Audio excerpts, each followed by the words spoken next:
Timbog naman ang isang lalaki sa Camarines Sur matapos nitong kuhanan ng masiselang larawan at video ang isang guro sa loob ng palikuran. Nakatutok dyan si Patrolwoman Mary Grace Artizuela. Pinasok ng mga tauhan ng Regional Anti-Cybercrime Unit 5 ang kwartong ito sa isang apartel sa Camarines Sur, kasama ang mga operatiba ng Iriga City Police Station. Ayon sa biktima, isang hindi kilalang individual ang nagpadala sa kanya ng mensahe sa Telegram na kung saan ipinadala ang kanyang masaselang larawan at video na palihim na kinuha na ng suspect sa loob ng banyo.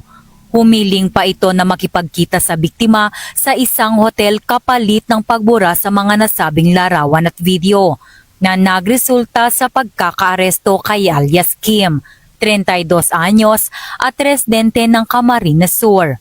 Nasa kustodiya na ngayon ito ng Iriga City Police Station at nahaharap sa kasong gender-based online sexual harassment, photo and video voyeurism at grave coercion.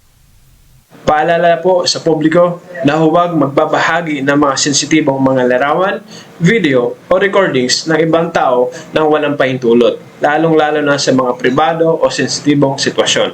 Pangalawa, huwag pong suportahan o tangkilikin ang mga tao na nagpapakalat ng iligal na kuha ng larawan o video. Kapag nalaman mong may nagbabahagi ng ganitong uri ng content, i-report ito sa tamang otoridad. At pangatlo, kung ikaw ay nabiktima ng cybercrime, agad itong i-report sa PNP Anti-Cybercrime Group o saan mang lokal na pulisya para sa agarang aksyon. Mula dito sa Campo Crame, ako si Patrolwoman Mary Grace Artizuela, nagbabalita para sa Police News Network, alagad ng batas, taga-taguyod ng Balitang Pulis.